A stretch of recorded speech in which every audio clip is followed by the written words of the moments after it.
এবং সাইডের এই লাল জাতের আঙুরটি লাল না কালো, কালো জাত। এটা হলো ব্ল্যাক ম্যাজিক। আচ্ছা, ব্ল্যাক ম্যাজিক সুস্বাদু। আঙুর। এটা আমরা একটু টেস্ট করে দেখি। আচ্ছা আপনারা এটা বাবা, আচ্ছা আপনারা কোথায় থেকে এসেছেন? আমরা বামুন্দি থেকে এসেছি, আপনার ভিডিও দেখি। ভিডিও দেখে এসেছেন বামন্দি থেকে। আচ্ছা ফলগুলো আপনারা টেস্ট করার নিয়ে টস করে যেমন হয়েছে সেমনই বলবেন দর্শককে। আচ্ছা, বিসমিল্লাহ। মাশাআল্লাহ, অনেক মিষ্টি। অনেক মিষ্টি, কিন্তু গাছে থেকে পাড়িয়ে যদি অনেক মিষ্টি হয়, যদি ফলটা হারভেস্ট করে যদি 2 দিন থুই দিয়ে যদি খাওয়া যায় তাহলে কেমন হতে পারে? আরো মিষ্টি হবে। আরও মিষ্টি হবে। তাহলে এই চারা যদি দর্শককে আমরা দিই তাহলে এই চারাটা কি মানুষ বিভ্রান্তে পড়বে না সঠিক জাত পাবে?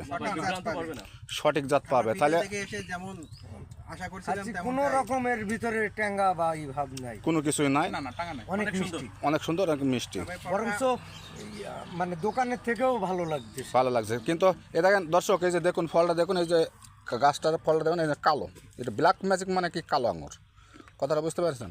এই যে আপনারা দেখুন দর্শক, এই যে আমাদের এই যে ফল আছে, তা আমরা সাধারণ জনগণের আমরা বক্তব্য নিই, ফল টেস্ট করায় বক্তব্য নিই।